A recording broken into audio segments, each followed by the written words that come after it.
Good morning students, कैसे हो आप सभी। आज का हमारा टॉपिक है क्लास 12th बिजनेस स्टडी के चैप्टर 7 निर्देशन डायरेक्शन। तो देखिए, इस चैप्टर के अंत तक हम निर्देशन, अपने जो प्रबंध के क्षेत्र में निर्देशन का महत्व क्या है, उसका क्या अर्थ है, इस चैप्टर में हम तो जानेंगे ही जानेंगे। लेकिन आज का हमारा टॉपिक रहेगा आपका निर्देशन डायरेक्शन का मीनिंग ऑफ डायरेक्शन, उसका अर्थ, उनकी विशेषताएं, साथ ही साथ हम समझेंगे निर्देशन के सिद्धांत, तत्व व महत्व। तो चलिए आइए शुरू करते हैं हम कि ये निर्देशन है क्या। तो देखिए, निर्देशन डायरेक्शन, आप समझते हैं कि डायरेक्शन होता क्या है। बट देखिए, किसी भी नियोजन, संगठन या फिर आपका हो गया स्टाफिंग नियुक्तिकरण के बाद, हमने नियोजन चैप्टर को पढ़ लिया, संगठन चैप्टर को भी पढ़ लिया और साथ ही साथ हमने नियुक्तिकरण को भी पढ़ लिया। अब इसके बाद हम समझते हैं प्रबंधकीय लक्ष्यों की प्राप्ति हेतु हमें निर्देशन की आवश्यकता एवं महत्वपूर्ण घटक क्यों है हमारे लिए। तो देखिए, बिना उचित निर्देशन के प्रबंध के अन्य तत्वों का कोई महत्व नहीं है, क्योंकि निर्देशन के द्वारा ही उचित नियोजन का अर्थ क्या होता है, प्लानिंग, ठीक है, संगठन, ऑर्गेनाइजेशन, अभिप्रेरणा और मोटिवेशन संबंधित कार्य किए जा सकते हैं। साथ ही साथ उचित निर्देशन से ही संप्रेषण का आपका उचित निर्णय के कार्य किए जा सकते हैं। इस प्रकार प्रबंध, संगठन एवं व्यवसायी सभी क्षेत्रों में निर्देशन क्या है, बहुत ही आवश्यक माना गया है। अब समझते हैं हम निर्देशन का अर्थ, मीनिंग ऑफ डायरेक्शन। तो देखिए, निर्देशन एक दिशा निर्देश होता है, क्योंकि इसमें यह बताया जाता है कि किसी कार्य को कैसे, कब और तथा कब और किसके द्वारा किया जाएगा। साथ ही हमें यह भी देखना होता है कि व्यक्ति अपनी रुचि एवं क्षमता के साथ कार्य कर रहा है या नहीं कर रहा है। निर्देशन प्रबंध का वह महत्वपूर्ण कार्य माना जाता है जो कार्यरत कर्मचारी रहते हैं उनको क्या करता है, वो मार्गदर्शन करता है और साथ ही साथ उसकी उचित नेतृत्व तथा प्रभावी गतिशीलता प्रदान करता है। इस प्रकार किसी भी संगठन में उसके लक्ष्य प्राप्ति के लिए उनके कार्यों का उचित मार्गदर्शन, प्रेरणा, संप्रेषण, नियंत्रण एवं उचित नियोजन ही क्या कहलाता है, हमारे लिए निर्देशन कहलाता है। ये क्या हो गया हमारा निर्देशन। अब हम समझते हैं निर्देशन की परिभाषा। तो देखिए, सबसे पहले हम परिभाषा समझते हैं थियो हेमन के अनुसार। तो देखिए, थियो हेमन का मानना है कि निर्देशन के अंतर्गत उस तकनीक एवं प्रक्रिया को सम्मिलित किया जाता है जिसका उपयोग आदेशों तथा निर्देशों को निर्गमित करने तथा यह देखने के लिए किया जाता है कि उपक्रम की जो समस्त गतिविधियां हैं योजनानुसार हो रही है या नहीं हो रही है, निर्देशन के चारों ओर समस्त क्रियाएं भ्रमण करती है कि नहीं। इनका क्या मानना है, थियो हेमन का कहना है कि निर्देशन सभी तकनीकों और प्रक्रियाओं में क्या करता है, हमें दिशा निर्देश प्रदान करता है, ठीक है। उसी प्रकार से कुड्स और डोनाल का भी कहना है कि अधीनस्थों के मार्गदर्शन एवं पर्यवेक्षणों को प्रबंधकीय कार्य क्या कहलाता है, निर्देशन कहलाता है, ठीक। मतलब हम ये कह सकते हैं कि निर्देशन की संकुचित परिभाषा हम यह बोल सकते हैं कि उनके अनुसार व्यक्तियों को यह बताना कि क्या करना है, यह देखना कि उसे अपनी पूर्ण योग्यता के साथ कैसे करें, साथ ही इसमें कार्यों को सौंपना, कार्यविधि स्पष्ट करना तथा यह देखना कि गलतियों को सुधार कैसे किया जाए, अवसर पर निर्देश देना, आवश्यक रूप से आदेश देना क्या रहता है, शामिल रहता है, ठीक है। अब देखिए, इसमें और कई सारी बातों को शामिल किया जाता है। तो कौन कौन सी बातों को शामिल किया जा सकता है, तो आदेश एवं निर्देश देना, कार्यों का उचित विधि बताना, आने वाली कठिनाइयों को दूर करना, आवश्यक प्रशिक्षण देना, आवश्यक पर्यवेक्षण करना और कार्यों का मूल्यांकन करना। ये किसके अंतर्गत शामिल होता है, हमारा डायरेक्शन के अंतर्गत शामिल होता है। यदि किसी प्रबंधकीय कार्य में हम कर्मचारियों को क्या कर सकते हैं, उसमें दिशा निर्देश देते हुए इन सभी बातों को उसमें शामिल कर सकते हैं।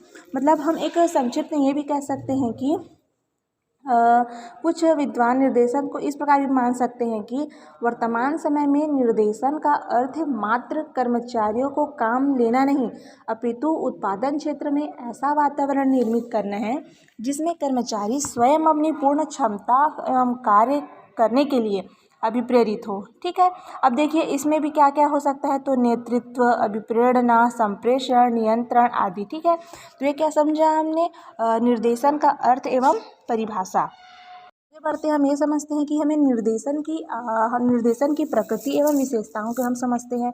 तो देखिए निर्देशन एक क्या है, सतत क्रिया है बोला जा रहा है, तो वो कैसे बोला जा रहा है। देखिए तो ये क्या होता है कि निर्देशन एक लगातार चलने वाली प्रक्रिया होती है, क्योंकि इसमें प्रबंधक या उच्च अधिकारी द्वारा नवीन से नवाचार से संबंधित निर्देश लगातार ये दिए जाते हैं, तथा निर्देशन का कार्य कभी भी बंद नहीं होता, क्योंकि प्रबंध द्वारा किया गया जो आलस्य उपक्रम के लिए घातक सिद्ध हो जाता है। इस संबंध में अंग्रेजी का कथन सत्य है। कौन सा बोला जाता है, तो direction goes with work as long as the work is in progress the direction has to continue. ठीक, तो देखिए सेकंड हम समझते हैं इनकी विशेषताओं में सभी स्तरों पर व्याप्त नीति। अब देखो क्या बोला जा रहा है, सभी स्तरों पर व्याप्त नीति। तो निर्देशन की आवश्यकता प्रबंध के सभी स्तरों पर होती है। क्यों होती है, क्योंकि उच्च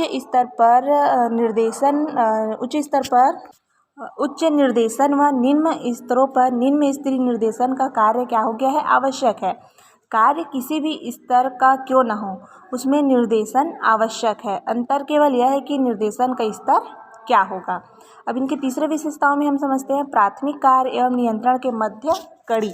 तो देखिए प्रबंध में नियोजन तथा पूर्वानुमान प्राथमिक कार्य माने जाते हैं, तथा नियंत्रण, समन्वय व संदेश वहन तथा नेतृत्व नियंत्रण संबंधित कार्य भी माने जाते हैं। इन दोनों के मध्य निर्देशन एक आदर्श कड़ी का क्या करता है, हमारे लिए कार्य करता है। अब देखिए चौथा है आपका निर्देशन प्रभावी पर्यवेक्षण एवं नेतृत्व है। तो देखिए निर्देशन में पर्यवेक्षण का नेतृत्व का गुण पाया जाता है। किसी कार्य का पर्यवेक्षण करना, कुछ कर्मचारियों का कुशल नेतृत्व करना भी निर्देशन की श्रेणी में आता है। अतः पर्यवेक्षण, नेतृत्व, मार्गदर्शन तथा दिशा निर्देश सभी निर्देशन के अंतर्गत ही आते हैं। अब हमारी पांचवा विशेषताओं में है निर्देशन का संबंध मात्र व्यक्ति से ही होता है। वो कैसे होता है, तो देखिए निर्देशन क्रिया का प्रत्यक्ष संबंध व्यक्ति से होता है। क्यों होता है, अर्थात व्यक्ति द्वारा व्यक्ति को ही निर्देश दिया जाता है, मतलब उनको डायरेक्शन दिया जाता है, तथा व्यक्ति के निर्देशन पर ही कार्य क्या किए जाते हैं, संपादित किए जाते हैं। अब हमारा लास्ट विशेषता में चलते हैं हम निर्देशन की। हमारा छठवां विशेषता है समस्त प्रक्रिया निर्देशन के आसपास क्या रहती है, एक चक्र की भांति घूमते रहती है। तो क्यों घूमते रहती है, तो निर्देशन प्रबंध का वह तत्व होता है जिसमें निर्देशन पर उनके आसपास समस्त अन्य घटक क्या रहते हैं, घूमते रहते हैं। अर्थात निर्देशन का प्रकार व स्वभाव जैसा होगा वैसे ही जो तत्व होते हैं वो क्या रहेंगे, क्रियाशील रहेंगे। इस प्रकार निर्देशन अन्य घटकों का क्या रहता है, केंद्र बिंदु होता है। आई होप आपको समझ आ गया होगा कि निर्देशन की विशेषताएं हमारे प्रबंध के क्षेत्र में क्यों होती है। हम निर्देशन के सिद्धांत, तो देखिए निर्देशन के सिद्धांत हमारे 7 सिद्धांतों पर आधारित है। कौन कौन से 7 सिद्धांत, तो अधिकतम योगदान, उद्देश्यों में सामंजस्य का सिद्धांत, आदेश की एकता का सिद्धांत, संप्रेषण की स्पष्टता का सिद्धांत, औपचारिक संगठन का सिद्धांत, नेतृत्व का सिद्धांत और अनुगमन का सिद्धांत। तो देखिए प्रिंसिपल ऑफ डायरेक्शन, देखिए सिद्धांत को हम क्या कहते हैं, प्रिंसिपल ऑफ डायरेक्शन। तो देखिए हमारा पहला सिद्धांत होता है निर्देशन के अंतर्गत अधिकतम योगदान का सिद्धांत। वो क्या होता है, तो इस सिद्धांत के अनुसार जो कर्मचारी को इस प्रकार अभिप्रेरित किया जाना चाहिए कि वो कर्मचारी इस प्रकार मतलब उनसे अभिप्रेरित होकर प्रयत्न करे जिससे कि उनका अधिकतम योगदान संस्था को प्राप्त हो सके। दूसरा है आपका उद्देश्यों में सामंजस्यता का सिद्धांत। तो देखिए इस सिद्धांत के अनुसार जो संस्था के उद्देश्यों तथा कर्मचारियों के व्यक्तिगत उद्देश्यों में इस प्रकार का समन्वय स्थापित करना जिससे कि वे उद्देश्य एक दूसरे की प्राप्ति में क्या हो, सहायक हो सके, न कि बाधा उत्पन्न करे। आपका तीसरा सिद्धांत चलते हैं हम आदेश की एकता का सिद्धांत। तो देखिए तीसरा आपका क्या है, सिद्धांत के अंतर्गत आदेश की एकता का सिद्धांत। तो देखिए इस सिद्धांतानुसार एक अधीनस्थ को एक ही समय में एक ही अधिकारी से आदेश प्राप्त होना चाहिए। एक से अधिक अधिकारियों से आदेश प्राप्ति की दशा में कर्मचारी क्या हो जाते हैं, भ्रमित हो जाते हैं और उनका जो कार्य रहता है वो क्या हो जाता है, विचलित हो जाता है। इनके कारण क्या होता है, उनमें कार्य के प्रति अरुचि की भावना पैदा हो जाती है। अब चौथा सिद्धांत है आपका संप्रेषण की स्पष्टता का सिद्धांत। तो देखिए किसी सिद्धांत संप्रेषण की बाधाओं को क्या करता है, दूर कर यह सुनिश्चित करता है कि जो भेजा गया संदेश प्राप्तकर्ता द्वारा उसी रूप में प्राप्त किया जाए तथा समझा जाए जिस रूप में संदेश भेजा गया हो। और हमारा पांचवा सिद्धांत है अनौपचारिक संगठन का सिद्धांत। तो देखिए अनौपचारिक संगठन का प्रयोग संस्था में औपचारिक संगठन के दोषों को दूर करने के लिए तथा स्वतंत्रता पूर्वक, तो देखिए वो क्या होता है, संदेशों को आदान प्रदान करने में सहायक होता है तथा कर्मियों के पहल शक्ति में वृद्धि कर उनके योगदान में भी क्या करता है, वो वृद्धि करता है। अब आपका छठवां है नेतृत्व का सिद्धांत। तो देखिए अधीनस्थों को उच्च अधिकारियों तथा कुशल तथा प्रभावशाली नेतृत्व प्रदान करना चाहिए, क्योंकि उनके व्यक्तित्व द्वारा कर्मचारियों के जो व्यवहार में क्या होता है, रचनात्मक परिवर्तन लाना चाहिए, सकारात्मक परिवर्तन लाना चाहिए। और हमारा सातवां है आपका सिद्धांत के अंतर्गत अनुगमन का सिद्धांत। तो ये अनुगमन क्या होता है, तो इसके अंतर्गत यह सुनिश्चित किया जाना चाहिए कि संस्था हेतु तैयार जो नीतियाँ, निर्देशन तथा आदेशों का पालन कर्मचारियों द्वारा उचित प्रकार से किया जाए तथा समय समय पर इसकी जानकारी प्राप्त करनी चाहिए। तो ये हमने क्या समझा, निर्देशन के सिद्धांत, जिसके अंतर्गत हमने 7 प्रकार के सिद्धांतों का क्या किया है, अनुसरण किया है। अब आगे बढ़ते हैं हम निर्देशन के तत्व। तो देखिए निर्देशन प्रबंध का एक क्या माना गया है, महत्वपूर्ण कार्य माना गया है। किसी कार्य को सही ढंग से प्रारंभ करने या प्रारंभ करने का विचार लाने में निर्देशन क्या करता है, तेज ऊर्जा का कार्य करता है। निर्देशन द्वारा योजनाओं, निर्णयों व नीतियों की कार्य रूप में परिणित किया जाता है। निर्देशन के तत्वों के आधार पर इसे क्या करना चाहते हैं, परिचालन प्रबंध भी कहा जाता है। ठीक है, तो देखिए सबसे इसके निर्देशन के तत्वों में 7 तत्वों को शामिल किया गया है। नेतृत्व, अभिप्रेरणा, पर्यवेक्षण, संप्रेषण, समन्वय, प्रशिक्षण और आदेश। तो सबसे पहले समझते हैं हम नेतृत्व, लीडरशिप। तो देखिए नेतृत्व एक उच्च योग्यताधारी व्यक्ति का क्या होता है, गुण होता है, जो अपने कार्यरत या अनुयायियों को क्या होता है, आवश्यक दिशा निर्देश देता है। नेतृत्व का स्वरूप कुछ भी हो सकता है, अतः वह अपने जो अनुयायियों को उसके निर्देशानुसार कार्य करने के लिए निर्देशित करता है। साथ ही साथ नेतृत्व अपनी योग्यता व कौशलता के कारण अपने कर्मचारियों को प्रभावित कर आवश्यक दिशा निर्देश देता है। नेता अपने गुणों से अधीनस्थों में कार्य करने के लिए क्या करते हैं, चाह उत्पन्न कर देता है। ठीक है, तो देखिए नेतृत्व गुणों का एक ऐसा संयोजन है जिसमें प्राप्त करने से कोई भी व्यक्ति दूसरे से कुछ गुजरने में अपने आप को क्या करता है, समर्थ पाता है। मुख्य रूप से यह उसके व्यक्तित्व को ही क्या करता है, प्रभाव है कि स्वयं ही कार्य करने के लिए प्रेरित हो उठते हैं। इस प्रकार निर्देशन में नेतृत्व के गुण भी क्या किए जाते हैं, पाए जाते हैं। अब दूसरा हमारा तत्व कौन सा शामिल है उसमें, तो दूसरा है आपका मोटिवेशन, अभिप्रेरणा।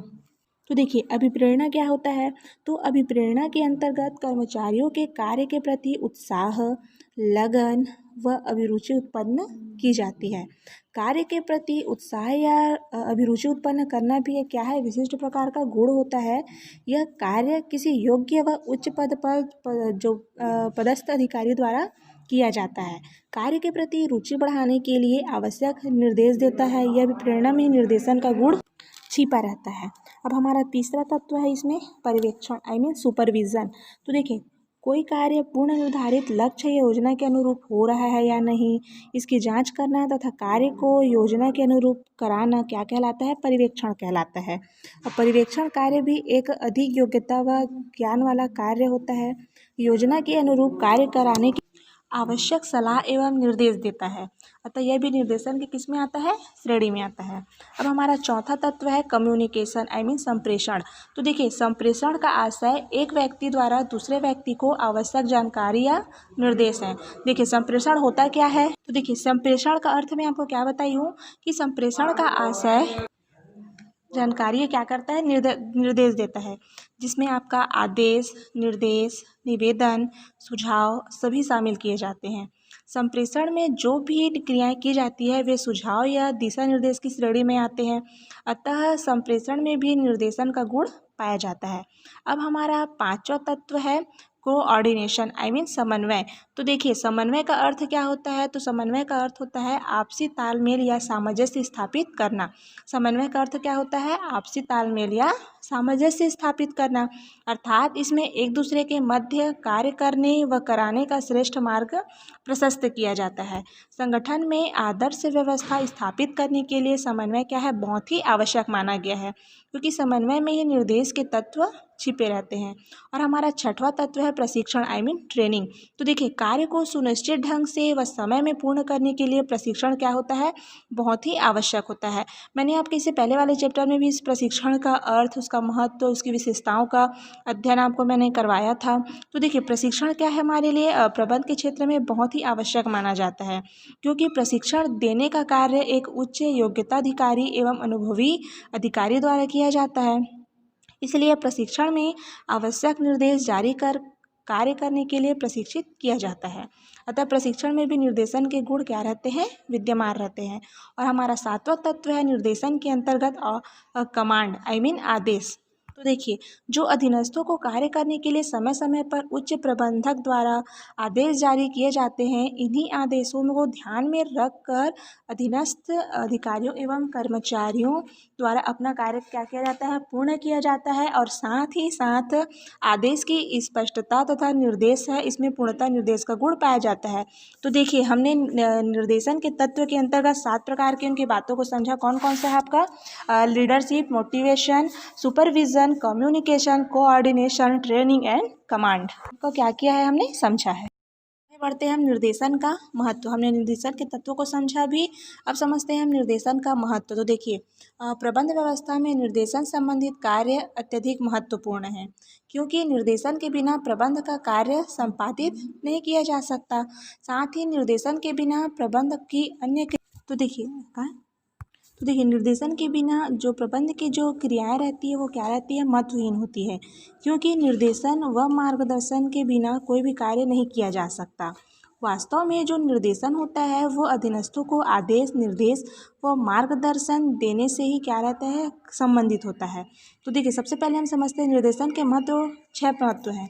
पहला आपका निर्देशन प्रेरणादायी शक्ति है, कार्य में एकरूपता, कार्य के लिए मार्ग प्रशस्त होना, आधुनिक बड़े पैमाने के उत्पाद में महत्व देता है, निर्देशन का सर्वोपरि महत्व है और साथ ही साथ निर्देशन का सर्वव्यापी भी महत्व है। तो सबसे पहले आइए समझते हैं हम निर्देशन प्रेरणादायी शक्ति है वो कैसे है।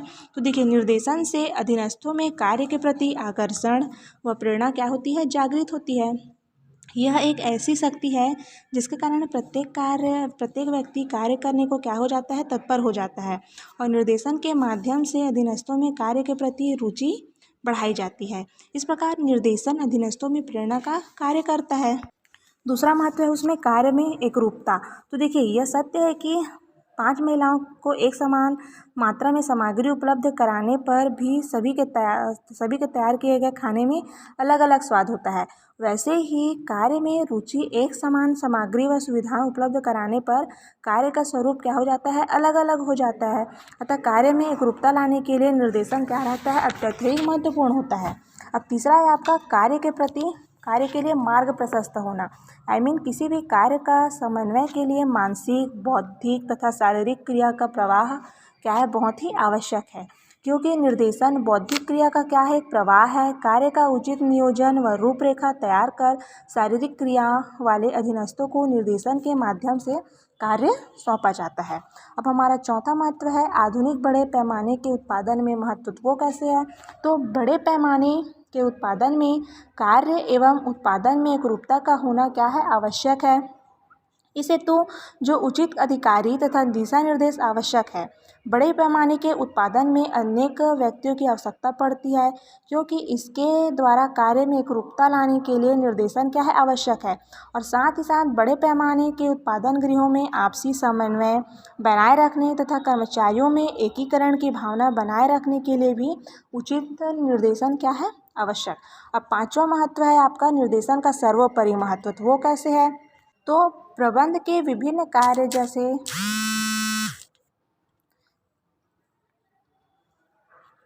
नियोजन, संगठन, समन्वय, अभिप्रेरणा, नियंत्रण, संप्रेषण, नवाचार आदि सभी में निर्देशन की आवश्यकता होती है। इसके बिना निर्देशन के सभी कार्य क्या रहते हैं, महत्वहीन होते हैं, क्योंकि सभी कार्यों का शुभारंभ किससे होता है, निर्देशन से ही होता है। ठीक है। अब हमारा छठवां है निर्देशन क्या होता है, सर्वव्यापी महत्व। तो वो कैसे, तो निर्देशन के महत्व को न केवल प्रबंधकीय क्षेत्र तक सीमित किया जा सकता है, बल्कि निर्देशन की आवश्यकता और उसके महत्व को भी क्या कर सकते हैं, हम सर्वव्यापी व समग्र मान सकते हैं। क्योंकि इसमें जो राजनीति, अर्थव्यवस्था, खेलकूद, मनोरंजन, शैक्षणिक संस्थान, धार्मिक स्थल व संस्था, संगठन या समूह आदि सभी क्षेत्रों में निर्देशन की क्या होती है, हमें आवश्यकता पड़ती है। और विद्यालय में भी निर्देशन के बिना कोई भी कार्य आगे नहीं बढ़ सकता। इसलिए विद्यालय में निर्देशन किसके द्वारा किया जाता है, तो प्राचार्य के द्वारा किया जाता है। अब हमारा आखिरी महत्व है निर्देशन के अंतर्गत, ठीक है। ये तो इस प्रकार व्यवसाय, प्रबंध, राजनीति, धार्मिक स्थल, शैक्षणिक स्थल, खेल जगत या सिनेमा जगत सभी क्षेत्रों में निर्देशन की क्या पड़ती है, हमें आवश्यकता महसूस की गई है। इसके बिना कार्यों का दिशा या सही लक्ष्य प्राप्त नहीं किया जा सकता। इसे निर्देशन के बिना लक्ष्य प्राप्त करना क्या हो जाता है, कठिन होता है। तो हमने इस आज के चैप्टर में हमने हमारे टॉपिक क्या क्या था,